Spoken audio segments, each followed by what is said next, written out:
რაც მithქვავს თქვენთვის, როცა მოდიხარ, მოდის ადამიანი წუწუნებს. აი წუწუნი საერთოდ არაქრისტიანული ფენომენი, არასოდეს არ უნდა წუწუნებდეს ქრისტიანი.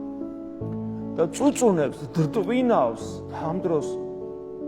ეხლა ჩემთან ხო მარტო ის არ მოდის, სხვაებიც მოდიან და მართლა ენით გამოუთქმელი განსაცდელებით რომ მოსულან ადამიანები, არა ერთი და ორი, მაგრამ არა ხშირად მოდიან მოწუწუნენი, მაგრამ არა ერთი და ორი ადამიანი რომ მოსულა.